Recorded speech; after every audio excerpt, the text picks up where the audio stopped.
Okay, welcome to the Vectors Lab for Physics online courses.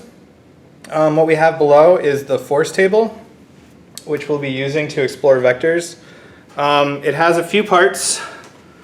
Perhaps most important is the ring in the center. It allows you to see whether or not your forces are balanced, and I'll show you an example going forward. Here we have three masses hanging over each pulley. Each mass is equal, and so when they're spaced equally apart, so 0, 120, and 240, your ring is situated over the center, which implies that your forces are balanced. The masses are adjustable and the pulleys are adjustable, so we can change our angle to change the x and y components of a force, and we can change the actual magnitude of the force by changing the masses. So I'll go through a couple examples of that. So if we were to change the mass for this one, so I'm going to take off a few grams, and we'll notice that the circle has drifted away from the mass that is now smaller. So it no longer has enough force to pull against these two to situate the ring over the center. So when they were equal, or when this one's component was equal to the two y components of those, the ring held over the middle. But what we no longer have is that balance, and so the ring is off center and really only held up by this metal peg in the middle.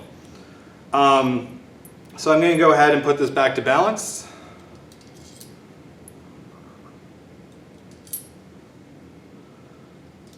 And so as you can see, the ring is drifted back over the center.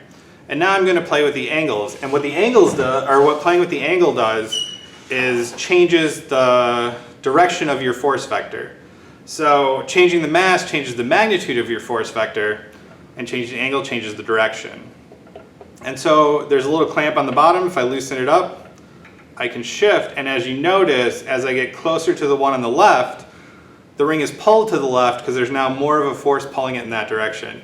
So your net vector is going to point in whatever direction the ring drifts. So what we're going to do is a few activities where we figure out the direction of our resultant vector and what mass we need to apply there in that direction to make our net vector 0, or our net force 0. So I'm going to reset this to 0 so you can again see what happens to the ring, and see, you can see it again that it's floating in the center. We can change any of these. So this will drift, and you can see as we again get closer, it pulls in the direction of the net force, or the resultant vector. Again, we'll do some exercises where you have to figure out a missing component and see if you indeed get the balance that you expect.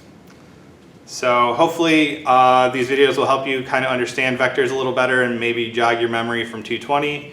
I know it's not quite the same as doing it in person, but hopefully it at least gives you a visual to go with some of the more abstract concepts you work on with vectors.